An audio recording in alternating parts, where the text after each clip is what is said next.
Bendito sea Dios. Recibimos con gozo, como siempre, a los hermanos y a los amigos que nos acompañan a través de los medios. Aquí nuevamente su iglesia, Capilla del Rey en Orlando, y su hermana Aileen Maldonado, que les recibe con mucho gusto. Esperamos que nos acompañe a través del transcurso de toda la transmisión, porque sabemos que Dios tiene una palabra preparada para todos nosotros. Así que recibamos pues a nuestro pastor Luis Germán Mercado con nosotros. Muchas bendiciones a todos, los niños conmigo.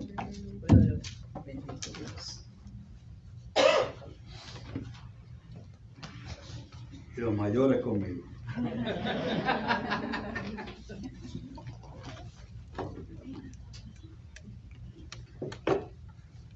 Amén. Hoy yo quiero dar conclusión a una serie que hemos estado enseñando durante las pasadas semanas acerca de la importancia vital de la palabra de Dios. Dije vital, es de vital importancia la palabra de Dios. No hay forma, oiga bien, no hay forma de vivir la vida cristiana sin la palabra de Dios. Sería algo completamente distinto. Completamente. Y rápido mi pensamiento se traslada a Mateo capítulo 13, no tiene que buscarlo. Ahí se encuentra una historia que hizo el Señor Jesús, que llamó parábola.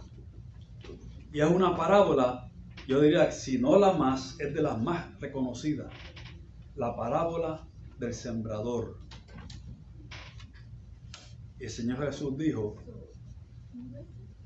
el sembrador salió a sembrar, distribuyó la semilla y parte de ella cayó en pedregales, otra entre espinos, otra junto al camino y otra en buena tierra. Yo descubrí que la estampa que Jesús estaba usando era la del tipo de sembrador judío que llevaba una aljaba llena de semillas, introducía su mano, la lanzaba hacia arriba y el viento la distribuía.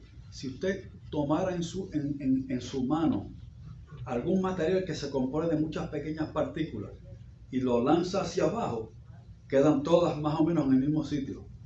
Pero si los lanza hacia arriba, entonces el viento lo va distribuyendo.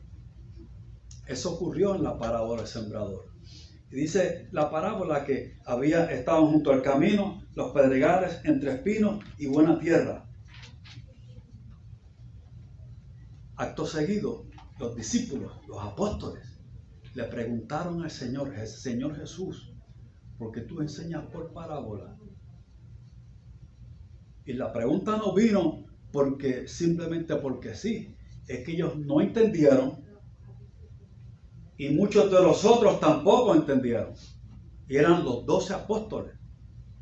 La pregunta fue: Señor, ¿y por qué tú enseñas por parábola? Y la respuesta de Jesús fue todavía más interesante para muchos de ellos. Y yo quiero decir, y para mí también. ¿Por qué? El Señor Jesús le dio la contestación. Le dijo: para que viendo no vean y oyendo no entiendan. Pero ¿y cómo es?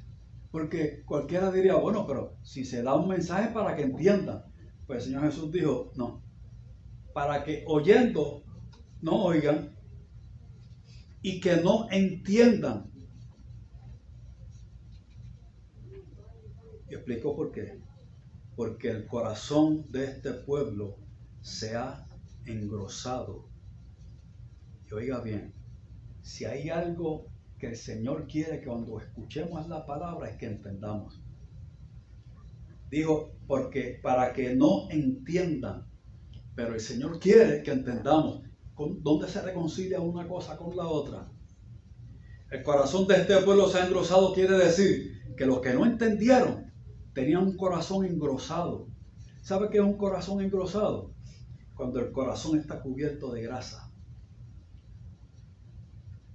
se torna insensible, Entonces, el anunciar la palabra, oiga bien, y la parábola del sembrador, Jesús dijo, los discípulos le preguntaron, explícanos el significado de la parábola. Jesús les dijo, la semilla que yo les dije de la parábola es la palabra de Dios. La semilla es la palabra de Dios. Y los distintos tipos de terreno son el corazón de aquella gente donde se sembró la semilla. Y ahí estaba hablando de que en algunos de esos terrenos la palabra la recibieron por algún tiempo con gozo y después murió. Estuvo germinando algún tiempo y como tenía poca profundidad se consumió por el calor del día. Y hubo uno que era buena tierra donde la palabra, germinó y dio fruto a 100 por 1.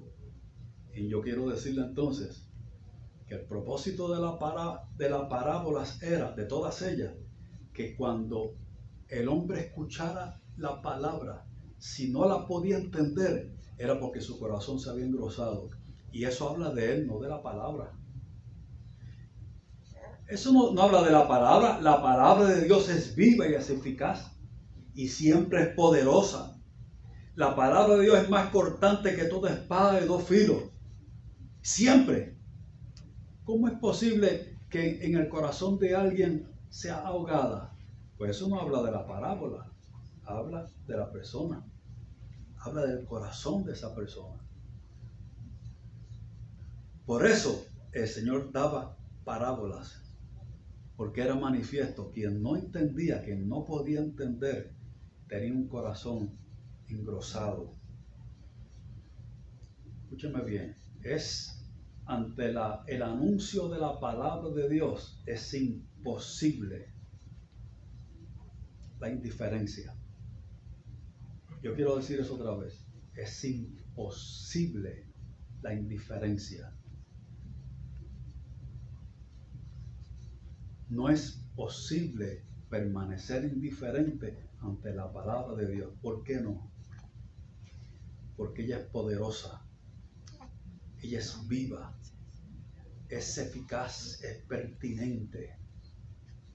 Es tan pertinente hoy como lo fue en el primer momento en que fue escrita. Oiga, la Biblia es más actualizada que el periódico de hoy, ¿sabe? Tiene más actualidad que el periódico que salió esta mañana.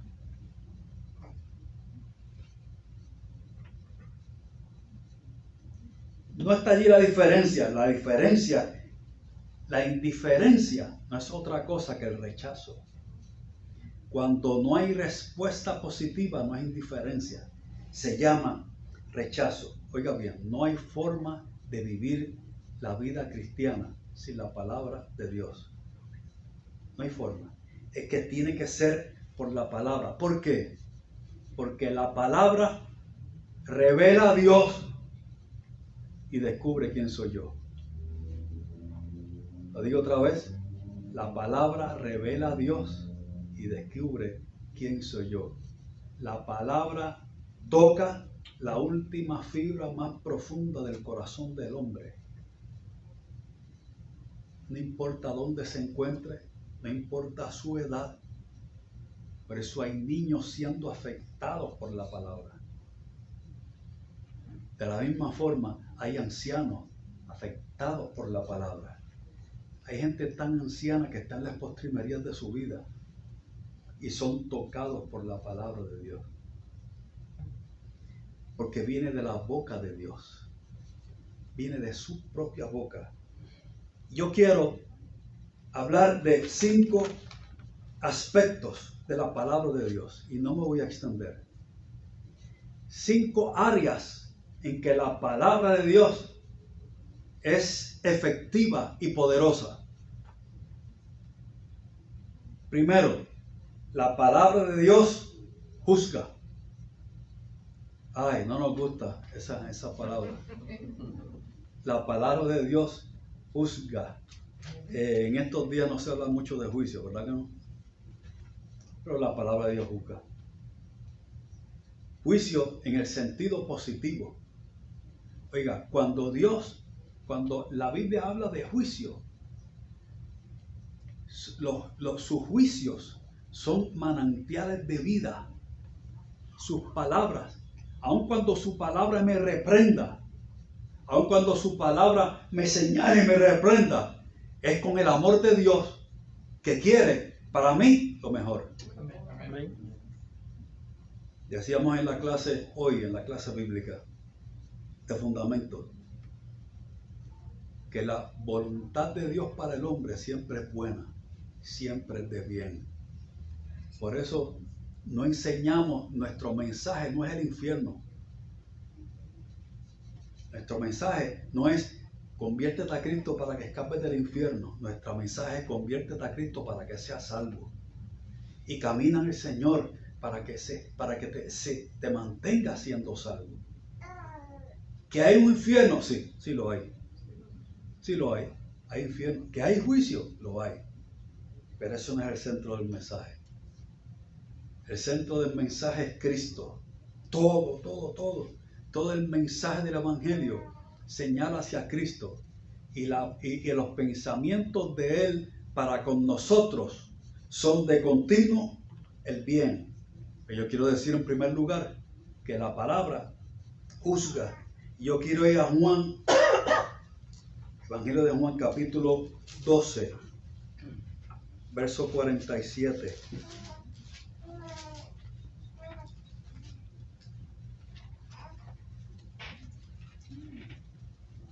Está hablando Jesús en el 12:47 de Juan. Dice, al que oye mis palabras y no las guarda, yo no le juzgo, porque no he venido a juzgar al mundo, sino a salvar al mundo. El que me rechaza y no recibe mis palabras, tiene quien le juzgue la palabra que he hablado. Ella le juzgará en el día postrero, porque yo no he hablado por mi propia cuenta. El Padre que me envió, Él me dio mandamientos de lo que he de decir y de lo que he de hablar. Y sé que su mandamiento es vida eterna. Jesús lo dijo. Su palabra, su mandamiento es vida eterna, no muerte eterna. Sus palabras son vida y vida eterna. Entonces, ¿cómo es que las palabras juzgan? Aquel que ha rechazado la palabra, Jesús dijo, yo no le juzgo, es que será juzgado por la misma palabra. Rechazó la palabra. Eso es un estado consciente. La palabra se acepta o se rechaza. No se permanece indiferente. Entonces la palabra juzga. Dice Proverbios capítulo 28 y verso 4. Estoy leyendo el libro de Proverbios en estos días. Encontré allí ese verso 4 del capítulo 28 que dice, el que se aparta de la ley alaba al impío, mas el que la guarda contenderá con ellos. Contenderá por la ley, no con ellos. El que se aparta de la ley termina alabando al impío. La palabra juzga, pero juzga para vida. Es decir, cuando somos señalados por la palabra, el propósito de Dios es continuamente el bien, es para arrepentimiento. Por eso dice la Biblia que hay dos tipos de tristeza. Escúchame bien, hay dos tipos de tristeza. Una tristeza que es según el mundo y otra que es según Dios. La tristeza que es según el mundo produce muerte. Y la tristeza que es según Dios produce arrepentimiento para vida. Dios nunca producirá muerte. Él es vida. Él es el autor de la vida, no de la muerte. El autor de la muerte es el diablo. Él es padre de mentira. Y quien tiene el imperio de la muerte, dice la misma escritura, es el diablo. Dice la Biblia que Jesús vino a destruir por medio de la muerte al que tenía el imperio de la muerte. Esto es, al diablo. Quiero decir en segundo lugar, la palabra de Dios es fuente de salvación.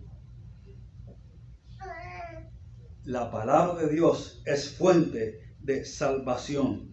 Por eso Santiago 1:21 dice, por lo cual, desechando toda inmundicia, recibid con mansedumbre la palabra implantada, la cual puede salvar vuestras almas. ¿Por qué puede? ¿Por qué no dice que salvará tus almas, tu alma? Puede salvar tu alma si la recibes y la abrazas y vives guardando esa palabra. Si no, no. Si no guarda la palabra, viene a ser semejante a la semilla que cayó junto al camino. Vinieron las aves. Oiga, fue la misma semilla que se sembró, pero una semilla cayó junto al camino. Vinieron las aves y la comieron.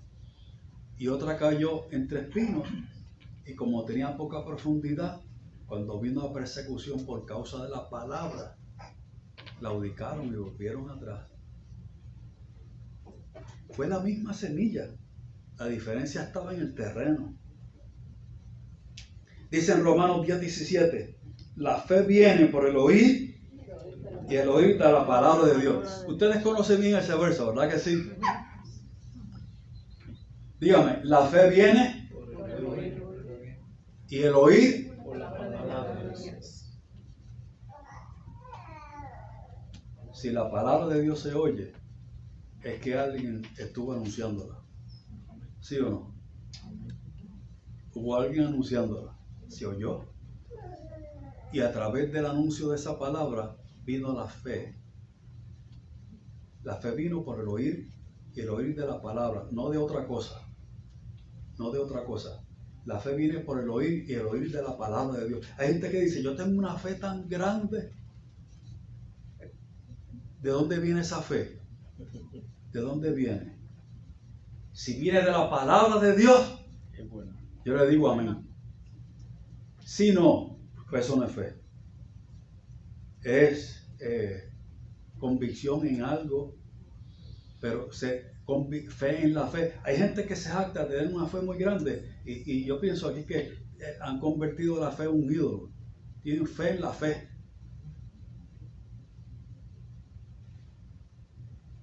La fe por sí misma no salva. Quien salva es Cristo. La fe es para acercarnos a Él, para venir a Él. Cuando Romanos capítulo 10 dice, la fe viene por el oír y el oír de la palabra de Dios, ¿sabe de qué está hablando? Si leyéramos todo ese capítulo completo, está hablando de cuando se anuncia la palabra entre gente que no conoce a Dios. Cuando se anuncia el Evangelio. Cuando se anuncia el Evangelio, el que está escuchando por el anuncio de esa palabra recibe fe para venir al Señor, para entregar su vida a Cristo. Por eso el pasaje termina diciendo, ¿y cómo irán si no fueran enviados?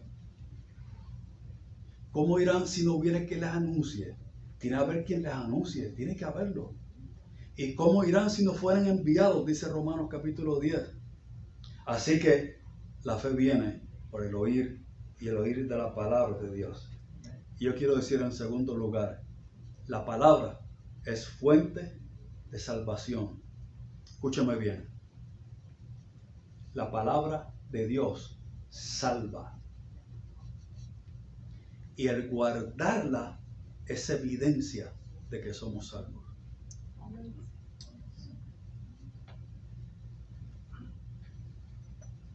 Lo digo otra vez. La palabra de Dios salva. En ella hay salvación. Y al guardarla, dice que nosotros somos salvos. Porque quien no guarda la palabra se convierte en oidor. ¿Sabe cómo describe la Biblia a un oidor de la palabra que no es hacedor de ella? Dice que es semejante al hombre que se para frente al espejo y considera su rostro, pero luego se va y se olvida cómo era. Aunque parezca raro, usted está viendo todos los rasgos de su rostro cuando está frente al espejo. Algunos de esos rasgos los olvida cuando no está frente al espejo. Eso es lo que dice Santiago. Se va de frente al espejo y olvida rasgos que tenía de frente cuando estaba allí frente al espejo. Dice Santiago, así es el oidor de la palabra. La oye y después va y se olvida. Una vez que se fue de frente al espejo, que es la palabra, olvida cómo era. Pero el hacedor es bienaventurado en lo que hace. Jesús lo describió de otra forma. El hacedor de la palabra es como uno que oye esta palabra mía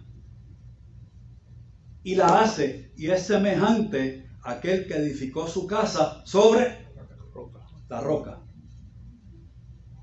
El que la oye y no la hace es semejante a aquel que hizo su casa sobre la arena. ¿Tú has visto casas sobre la arena? Yo los he visto. Hacen maravillas de casa. A veces más imponentes que otras que están sobre terreno sólido. Allí no está la diferencia. La diferencia está que un día vino la corriente de agua y golpeó con fuerza. Y la ruina de aquella casa fue grande. Se van completas, ¿sabes? Estaban tan y tan bien construidas que no colapsan. Se van completas.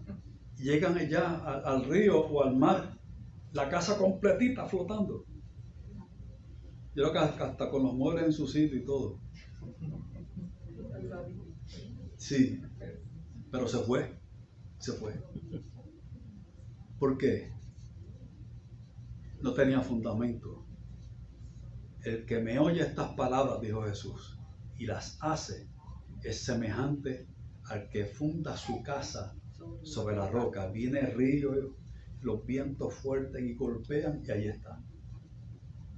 Ahí está. Tercero, la palabra de Dios es fuente de renovación diaria. Jesús dijo, no solo de pan vivirá el hombre, sino de toda palabra que sale de la boca de Dios. Comemos todos los días, ¿verdad que sí? En situaciones normales comemos todos los días, 3 veces al día. Y cuando usted omite una de esas comidas, lo siente, dígame que no. ¿Cierto?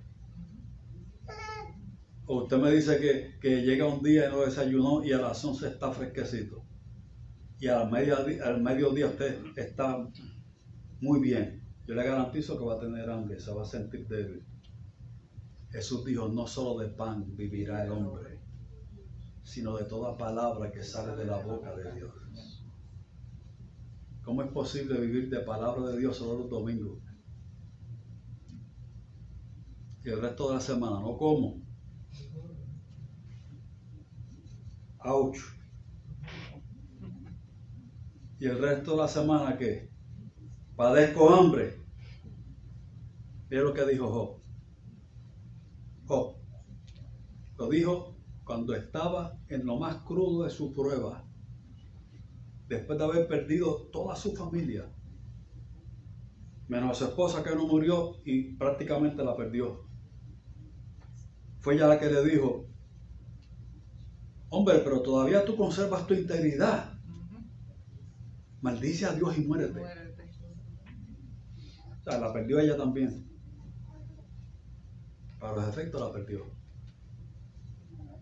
Después de haber perdido a toda su familia, todas sus pertenencias, dice en el capítulo 23, verso 12, del mandamiento de tus labios nunca me aparté.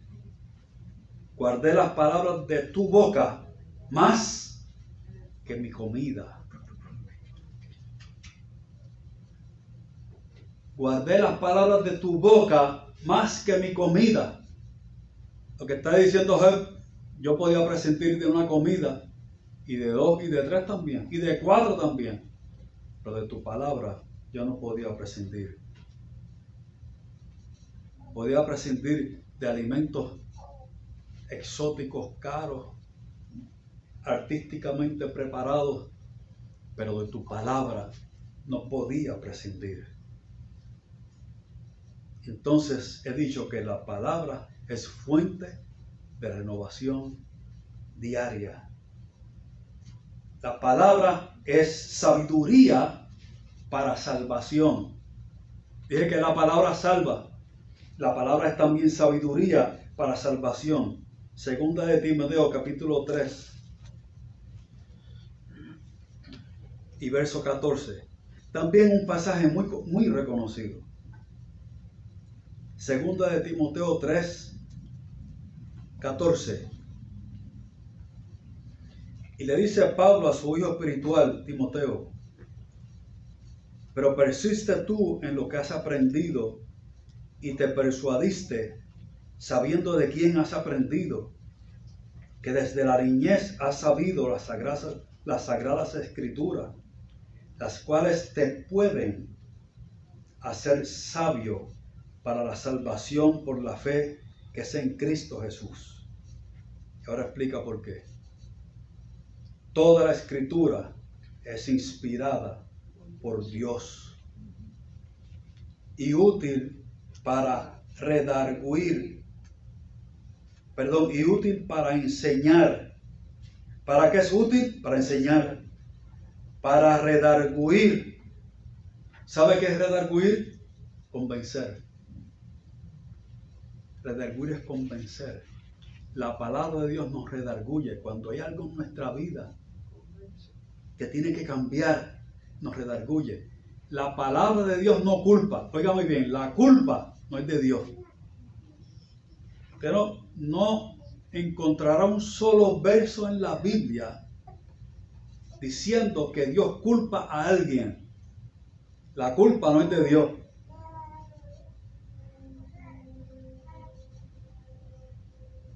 Quien acusa, Dios no acusa. Quien acusa es Satanás. Él es el acusador de nuestros hermanos, dice en Apocalipsis. Él es el acusador, mentiroso. Y cuando habla mentira, de suyo habla. Así dijo Jesús. La palabra de Dios no culpa, la palabra de Dios redarguye. Dice que es útil para corregir, para instruir en justicia, a fin de que el hombre de Dios sea perfecto, enteramente preparado para toda buena obra.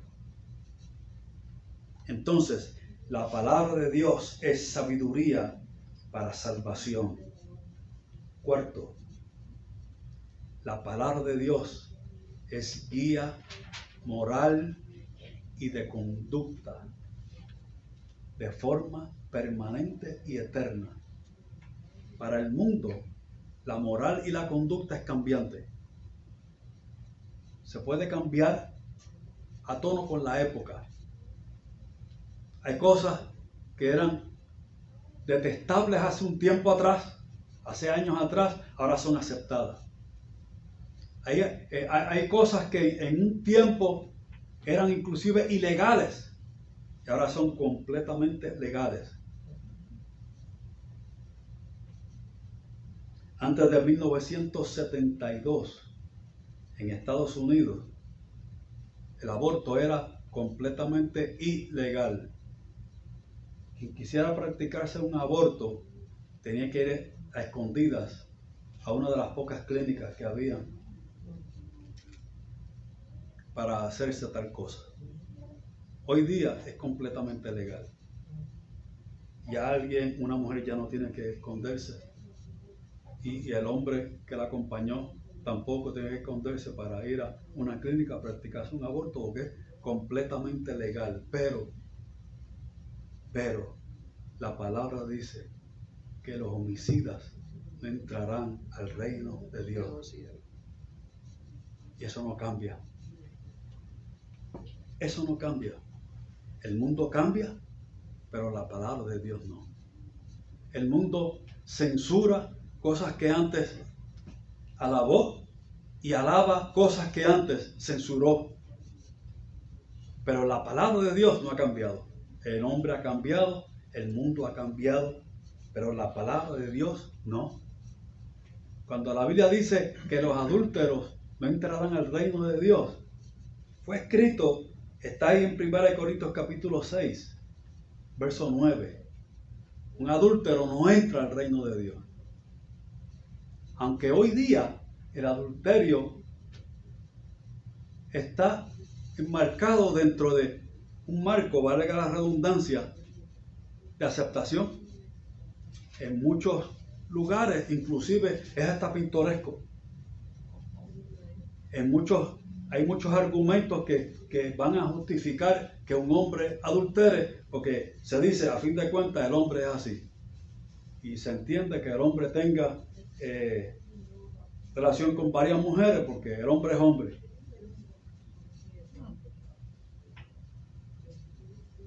Pero la palabra de Dios dice que un adúltero no entra al reino de los cielos. Lo mismo ocurre con la fornicación. Podríamos seguir mencionando. Miren, no importa que el mundo enseñe que se puede vivir en unión libre fornicando. La palabra de Dios dice, la fornicación es pecado. Y si es pecado, es pecado. Independientemente de que un tribunal lo haya declarado legal. Podríamos seguir mencionando el homosexualismo. La Biblia dice que es pecado. 1 Corintios capítulo 6, verso 9. Hoy día es legal, pero realmente es pecado. ¿Y quién está pecando más? ¿Quién está más en pecado? ¿El homosexual o el adúltero? Mire, si usted lee 1 Corintios 6, vamos a leerlo. 1 Corintios 6.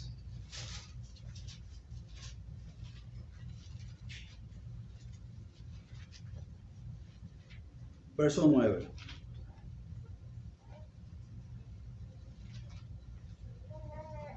Primera de Corintios 6, 9. ¿No sabéis que los injustos no heredarán el reino de Dios? No erréis, ni los fornicarios, ni los idólatras, ni los adúlteros, ni los afeminados, ni los que se echan con varones, ni los ladrones, ni los avaros, ni los borrachos, ni los maldicientes, ni los estafadores heredarán el reino de Dios. Mire qué dice Pablo ahora. Y esto erais algunos. Está diciendo a los hermanos, algunos de ustedes eran algunas de estas condiciones. Mas habéis sido lavados, habéis sido santificados, habéis sido justificados en el nombre del Señor Jesús y por el Espíritu de nuestro Dios. Escúchame bien. El mundo dice que es detestable la conducta de un adúltero. Pero le pasa la mano a la conducta de un mentiroso. Y dice, ni el uno y el otro entran al reino de Dios. Voy otra vez. El mundo dice que el hombre mujeriego, eso tiene una explicación. Pero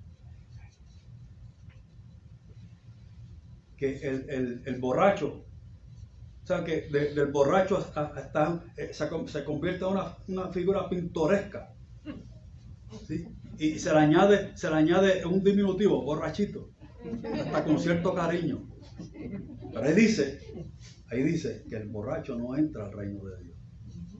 Ahí dice que el que se echa con varones no entra al reino de Dios. Socialmente, escúcheme bien, socialmente es más detestable lo uno que lo otro. Se trata con una vara al adúltero y con otra al homosexual. Al adúltero se le pasa la mano con una explicación de que los hombres son así, pero al homosexual no se le pasa la mano, se detesta. Yo quiero decir, es exactamente igual. ¿Qué hace la iglesia? Escúchame bien ahora, ¿qué hace la iglesia? Cuando viene un hombre adúltero y está aquí, nos visita y viene, ¿qué hacemos? Lo recibimos, le damos un abrazo, lo besamos, le damos un abrazo, la bienvenida. ¿Y por qué, pastor? De eso es que se trata. ¿Y usted lo va a recibir? Claro que sí. Si a mí me recibieron cuando yo estaba en esa condición,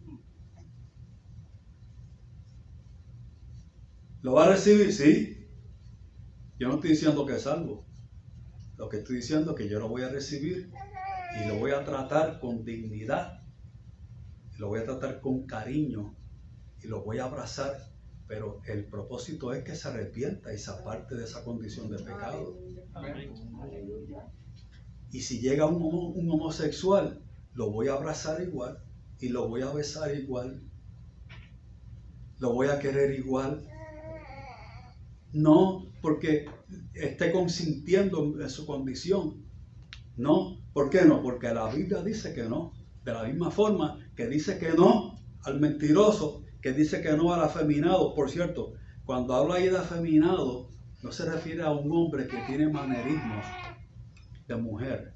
Ahí, eso es, hoy día es así, pero cuando dice afeminado ahí, se refiere a lo que conocemos hoy como un transexual. En términos de ese pasaje bíblico, eso es lo que significa afeminado. Un hombre que con características de mujer, un cambio para adquirir características de mujer. No se refiere a nada de manerismo. No se refiere a, el manerismo puede venir por muchas razones y no quiere decir nada. Ahora, dicho todo esto, yo quiero decirle, el adulterio de un hombre, ¿cuándo ocurre? Jesús dijo, comienza cuando mira. Cuando mira y codicia a una mujer, adulteró con ella en su corazón. Y yo pregunto, ¿es eso adulterio? No. Escúcheme bien, no es adulterio. Lo que Jesús dice que comienza allí. ¿Cuándo ocurre el adulterio? Cuando consuma el acto. Cuando consuma el acto con esa mujer. Eso es adulterio. O fornicación. Entonces, el que un hombre tenga atracción hacia el sexo opuesto no es el pecado. Escúcheme bien antes de que yo termine y no me tire con un zapato. El pecado no ocurre cuando un hombre tiene atracción hacia el sexo opuesto. Eso va a estar ahí. ¿Cuándo ocurre el pecado? Cuando se consuma esa atracción en un acto sexual. Ahí es que es donde está el pecado. ¿Sí? Ahí está la comisión de pecado. Mientras tanto, ¿está siendo tentado? Sí, es posible, pero no está pecando. La tentación no es pecado. Pecado es la consumación del acto de pecado. Que un hombre sienta atracción hacia otros hombres no es pecado. No hay pecado allí. ¿Sabe cuándo es pecado? Cuando consuma el acto sexual con otro hombre. Alguien me preguntó, ¿qué voy a hacer yo? Yo no tengo atracción. Hablábamos en consejería, yo no tengo atracción hacia las mujeres. Ahí me traen los hombres. Mi respuesta fue, eso en sí mismo no es pecado. Pecado es que te unas a otro hombre. Allí está el pecado. ¿No tienes atracción hacia las mujeres? No es pecado, pero mantente puro. No practicas el pecado de homosexualismo. Es allí donde está. Y si nunca te puedes casar con una mujer, no te cases. Pero tampoco te cases con otro hombre. No tienes atracción hacia las mujeres, no te cases. Quédate solo por el resto de tu vida, si es necesario. Quédate solo. Y nadie te puede señalar por eso. Nadie, absolutamente nadie. Nadie dijo que todos tenemos que estar casados. Eso es el mundo. Habrá gente que nunca se casará. Oiga, tenga cuidado con eso de estar preguntándole a veces hasta en formas o cosas. Bueno, ¿y tú cuándo te casas? ¿Y tú qué estás esperando para casarte? Que no se metan esas cosas. Sí, a fin de cuentas, no es asunto suyo ni mío. Usted sabe que usted está tocando quizás una fibra difícil en la vida de esa persona. Difícil. ¿Y cuándo tú vas a tener hijos? Posiblemente nunca. ¿Quién dijo que todo? Un amigo mío, pastor, un hombre de Dios santo, dedicado al ministerio por entero. Los momentos más difíciles de su vida fueron cada vez, no una, sino cada vez que la congregación que pastoreaba le preguntaba: pastor, ¿y cuándo usted se va a casar? Pero ella es un adulto maduro y estaba soltero. Fue difícil la vida de este hombre. Lloró lágrimas gruesas. Y yo pregunto, ¿y quién dice que tenemos que casarnos? Que tenemos que estar todos casados. ¿Y quién dice que un hombre soltero no puede ser ministro del evangelio y tener una vida plena? A fin de cuentas, Jesús era soltero. Jesús nunca se casó. Y el autor bíblico que usted y yo más leemos tampoco se casó. Pablo el apóstol. Su compañero de ministerio Bernabé nunca se casó. Y tenían derecho a casarse.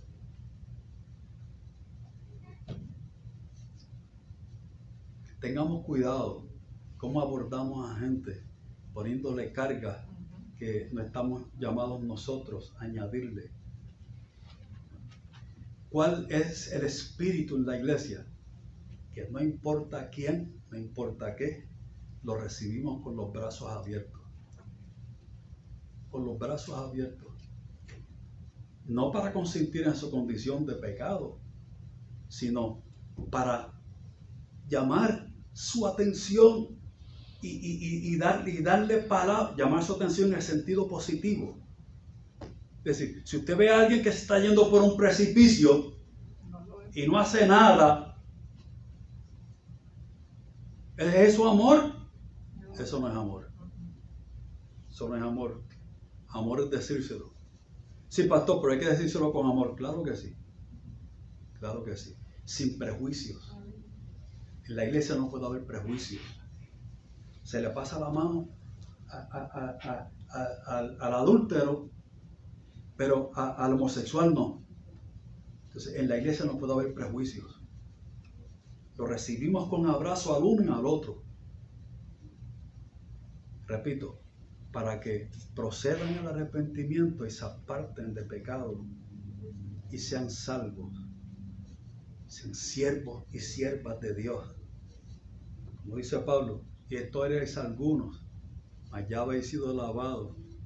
Y oiga bien, no para ocupar un lugar de segunda en la iglesia. No, para ocupar el mismo lugar.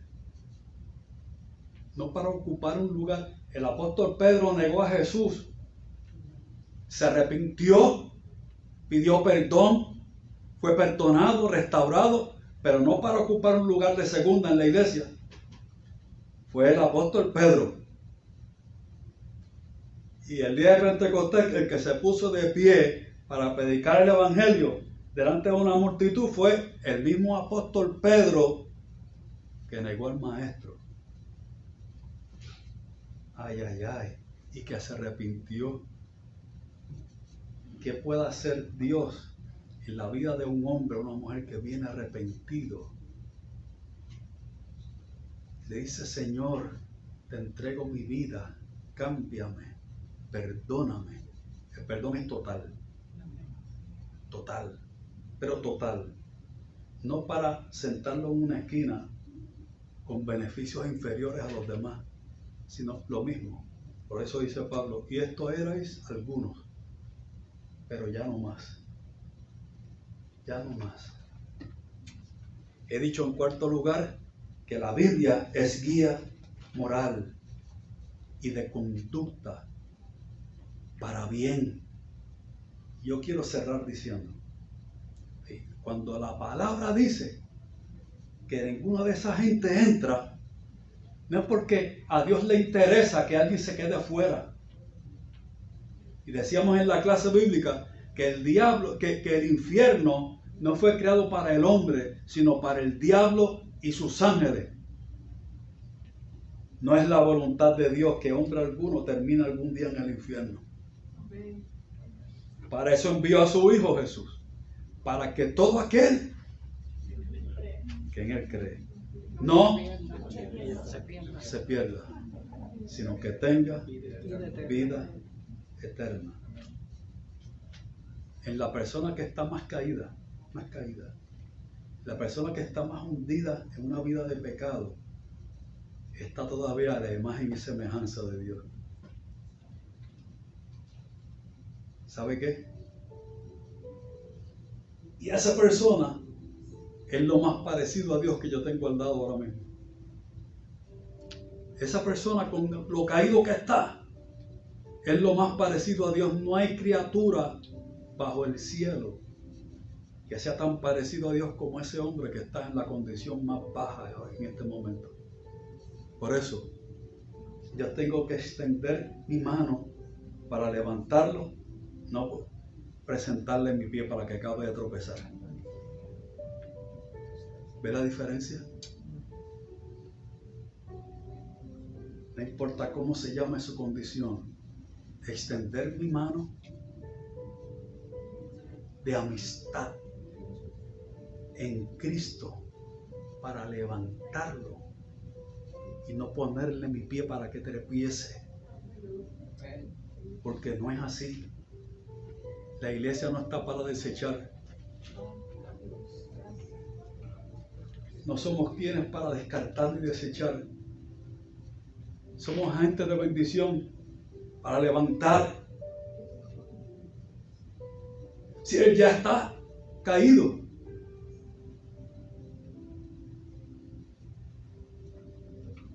y sobre esa persona, escúchame bien, ahora sí termino, sobre esa persona también las promesas de Dios son sí y son amén, incluyéndolo a él.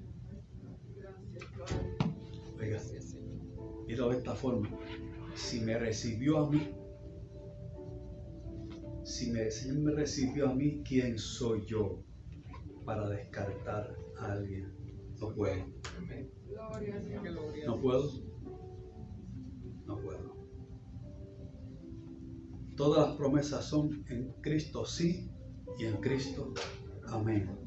Por eso dije que tenemos que ser agentes de bendición y proclamar la palabra de misericordia, de esperanza, para todo aquel que esté a nuestro alcance. Anunciar las virtudes de aquel que nos llamó de las tinieblas a su luz admirable. Y que no importa cuánto tiempo llevemos en el Señor, que nunca nos paremos en un pedestal que nos impida ver dónde están los demás.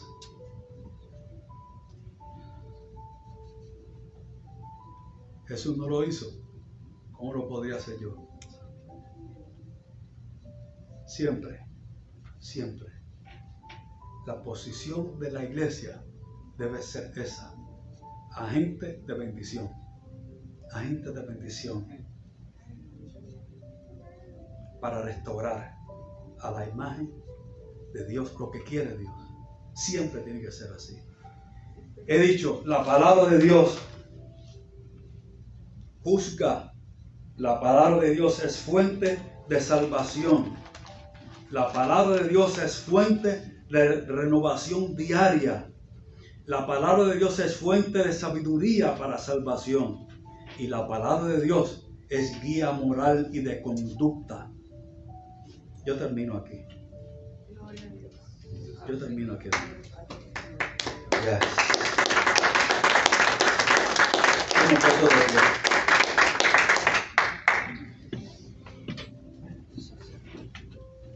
Señor amado, bendecimos tu nombre.